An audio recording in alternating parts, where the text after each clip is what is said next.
આપનું સ્વાગત છે.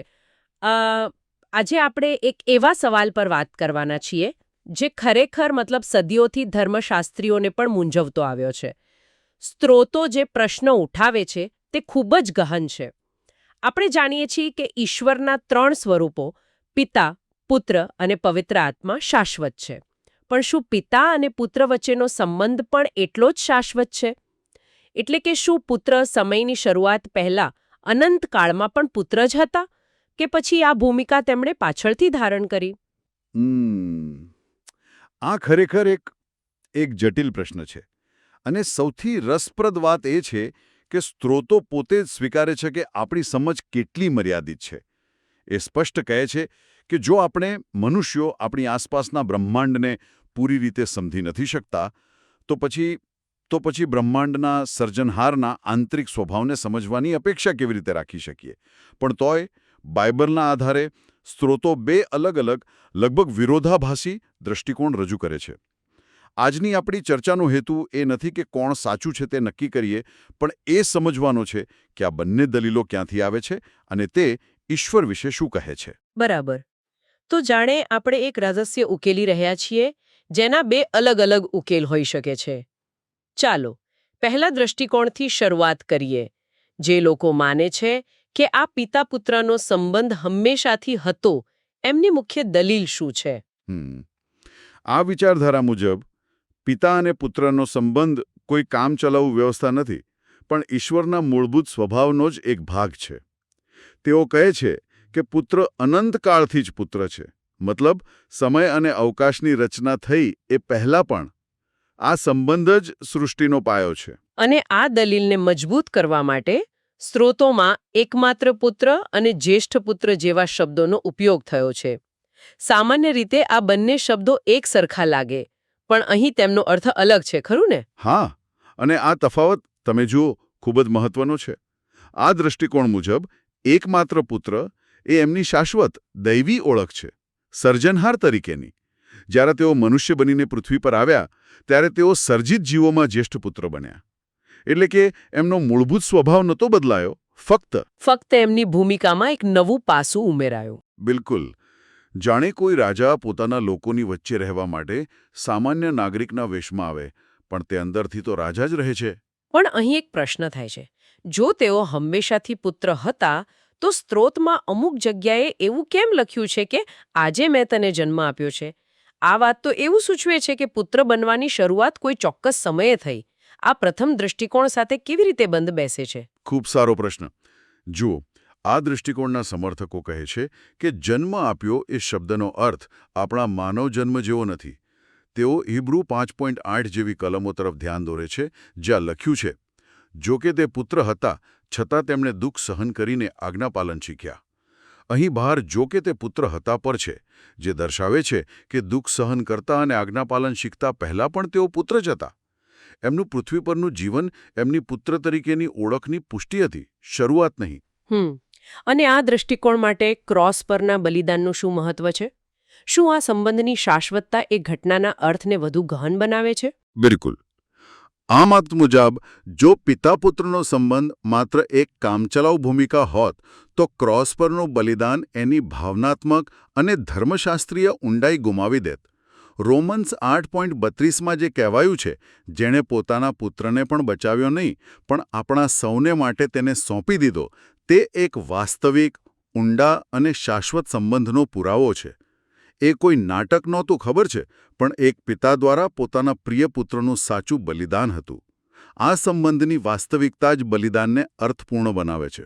એટલે કે આ દલીલનો સાર એ છે કે પુત્રે પ્રાર્થનામાં જે કહ્યું હતું, હે પિતા, જગતની ઉત્પત્તિ પહેલા જે મહિમા મારી પાસે તમારી સાથે હતી, તે સાબિત કરે છે કે સૃષ્ટિની રચના પહેલા પણ તેમની વચ્ચે મહિમા અને પિતા-પુત્રનો સંબંધ અસ્તિત્વમાં હતો. એકદમ સાચું. આ દૃષ્ટિકોણ માટે આ સંબંધ જ બધી વાસ્તવિકતાનો આધાર છે. તાર્કિક અને ભાવનાત્મક રીતે મજબૂત લાગે છે. પણ હવે વાર્તામાં એક વળાંક આવે છે. સ્ત્રોતોમાં જ કેટલાક એવા પુરાવા છે જે આખી વાતને એક અલગ જ દિશામાં લઈ જાય છે. એ જાણે કોઈ ડિટેક્ટિવ વાર્તા જેવું છે, જ્યાં એક નવો સાક્ષી આવીને બધું જ બદલી નાખે છે. આ બીજો દૃષ્ટિકોણ શું છે? હા, આ બીજો દૃષ્ટિકોણ પહેલા કરતાં તદ્દન અલગ છે. એ દાવો કરે છે કે શાશ્વત અનંતકાળમાં ઈશ્વરના ત્રણેય સ્વરૂપો સંપૂર્ણપણે સમાન છે. એમની વચ્ચે કોઈ પદ, ક્રમ કે સંબંધ નથી. કોઈ મોટું નથી, કોઈ નાનું નથી. પિતા, પુત્ર અને પવિત્ર આત્મા એક સમાન સ્તર પર સહઅસ્તિત્વ ધરાવે છે. પિતા અને પુત્ર જેવી ભૂમિકાઓ ત્યારે જ અસ્તિત્વમાં આવી જ્યારે માનવજાતને બચાવવાની યોજના અમલમાં મૂકવામાં આવી. તો પછી પુત્ર શબ્દ ક્યાંથી આવ્યો? જો તેઓ હંમેશાથી સમાન હતા તો દ્વિતીય વ્યક્તિત્વને જ પુત્ર કેમ કહેવામાં આવ્યા? આ દૃષ્ટિકોણ મુજબ એ એક સ્વેચ્છાએ સ્વીકારેલી ભૂમિકા હતી. જ્યારે દ્વિતીય વ્યક્તિત્વ ઈશ્વરે મનુષ્ય બનવાનું નક્કી કર્યું ત્યારે તેઓ સ્વેચ્છાએ પિતાના અધિકાર હેઠળ આવ્યા અને પુત્ર બન્યા. આ એક કાર્યાત્મક ભૂમિકા હતી, સ્વભાવગત નહીં. અહીં હિબ્રુ 1.5 આજે મેં તને જન્મ આપ્યો છે નો શાબ્દિક અર્થ લેવામાં આવે છે. એટલે કે એક ચોક્કસ સમયે યોજનાના ભાગરૂપે એમને પુત્ર તરીકે નિયુક્ત કરવામાં આવ્યા. એટલે કે ઈશ્વરનો એક અંશ જે અનંત હતો તેણે સ્વેચ્છાએ આપણી જેમ સમય અને મર્યાદાના બંધનમાં બંધાવાનું નક્કી કર્યું. જાણે કોઈ મહાસાગર એક ટીપામાં સમાઈ જાય. પણ આ સાંભળીને એવું નથી લાગતું કે પુત્રની ભૂમિકાને ઓછી આંકવામાં આવી રહી છે, જાણે એ કોઈ કામચલાઉ પદવી હોય? આ એક સામાન્ય શંકા છે. પણ આ દૃષ્ટિકોણના સમર્થકો કહે છે કે આનાથી પુત્રનું મહત્વ ઘટતું નથી, પણ વધે છે. કારણ કે તે તેમના અપાર પ્રેમ અને નમ્રતા દર્શાવે છે. જે પિતાને બરાબર હતા તેમણે સ્વેચ્છાએ પોતાને નાના બનાવ્યા. અહીં એકમાત્ર પુત્ર અને જ્યેષ્ઠ પુત્રનો ખ્યાલ એકસાથે આવે છે. તેઓ મનુષ્ય બનીને એકમાત્ર પુત્ર બન્યા અને મૃત્યુમાંથી પુનરુત્થાન પામીને બધા વિશ્વાસીઓના જ્યેષ્ઠ ભાઈ બન્યા. રોમન્સ 1.4 કહે છે કે તેઓ પુનરુત્થાન દ્વારા ઈશ્વરના પુત્ર તરીકે શક્તિશાળી રીતે જાહેર થયા. અહીં જાહેર થયા શબ્દ સૂચવે છે કે આ એક નવી ભૂમિકાની સ્થાપના હતી, જે પહેલાં નહોતી. તો આ દૃષ્ટિકોણ મુજબ પુત્ર બનવું એ માનવજાતને વારસો આપવા માટે જરૂરી હતું.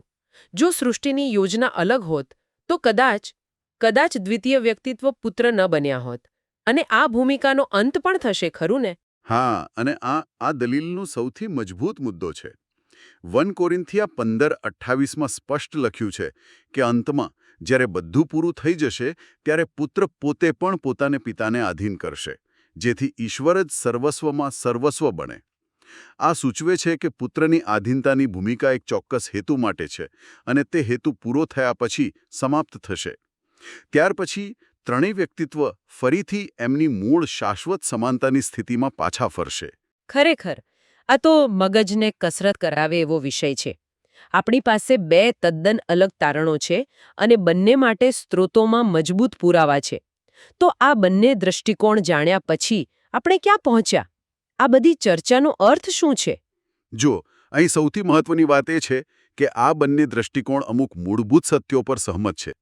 બંને માને છે કે ઈશ્વર એક જ છે પણ 3 સ્વરૂપોમાં છે, જેને આપણે ત્રૈક્ય કહીએ છીએ. અને બંને માને છે કે પુત્ર સંપૂર્ણપણે ઈશ્વર છે. એમની દૈવિતા પર કોઈ પ્રશ્ન નથી. મતભેદ ફક્ત એ વાત પર છે કે પુત્ર એ એમની શાશ્વત ઓળખ છે કે પછી સમય અને અવકાશમાં ધારણ કરેલી ભૂમિકા. એક બરાબર. પણ આ ચર્ચાનો મૂળ સાર શું છે? શ્રોતાઓ માટે આમાંથી સૌથી મોટો બોધપાઠ કયો છે? મને લાગે છે કે આ ચર્ચાનો સાર આ પ્રશ્નોમાં છુપાયેલો છે. શું ઈશ્વરનું મૂળભૂત સ્વરૂપ જ સંબંધ પર આધારિત છે, પિતા અને પુત્ર તરીકે, કે પછી તેમણે મનુષ્ય સાથે સંબંધ બાંધવા માટે આ ભૂમિકા અપનાવી? અને નવાઈની વાત એ છે કે બંને કિસ્સામાં સંબંધ એ જ કેન્દ્રમાં છે, ભલે સંબંધ શાશ્વત હોય કે યોજનાનો ભાગ. તેનો અંતિમ હેતુ એક જ હતો, માનવજાતને ઈશ્વરના પરિવારમાં સામેલ કરવી. બરાબર. એટલે તમે દત્તક લેવાના વિચારની વાત કરી રહ્યા છો? હા, ચોક્કસ. બંને મતો એ વાત પર સહમત છે કે દ્વિતીય વ્યક્તિત્વ એટલા માટે સર્જિત જીવ બન્યા જેથી તેઓ જ્યેષ્ઠ ભાઈ બની શકે અને આપણે તેમના દ્વારા ઈશ્વરના દત્તક પુત્રો અને પુત્રીઓ બની શકીએ. ભલે પિતા પુત્રનો સંબંધ શાશ્વત હોય કે કામચલાઉ, એનો અંતિમ હેતુ આપણને ઈશ્વરના પરિવારનો હિસ્સો બનાવવાનો હતો. આ કોઈ સૂકી ધર્મશાસ્ત્રીય દલીલ નથી, પણ ઈશ્વરના હૃદયને, એમના પ્રેમને સમજવાનો પ્રયાસ છે. આજે આપણે એક અત્યંત જટિલ વિષયના ઊંડાણમાં ઉતર્યા. શું પુત્રનો સંબંધ શાશ્વત છે કે પછી તે સમય અને અવકાશમાં પ્રગટ થયેલી ભૂમિકા છે? સ્ત્રોત આપણને કોઈ એક નિશ્ચિત જવાબ આપવાને બદલે વિચારવા માટે બે મજબૂત દૃષ્ટિકોણ આપે છે. મને એ વાતમાં ખૂબ રસ પડ્યો કે કેવી રીતે એક જ સ્ત્રોતમાંથી બે તદ્દન અલગ તારણો કાઢી શકાય છે. અને આ ચર્ચા આપણને નમ્રતા શીખવે છે. તે યાદ અપાવે છે કે આપણી સમજ કેટલી મર્યાદિત છે.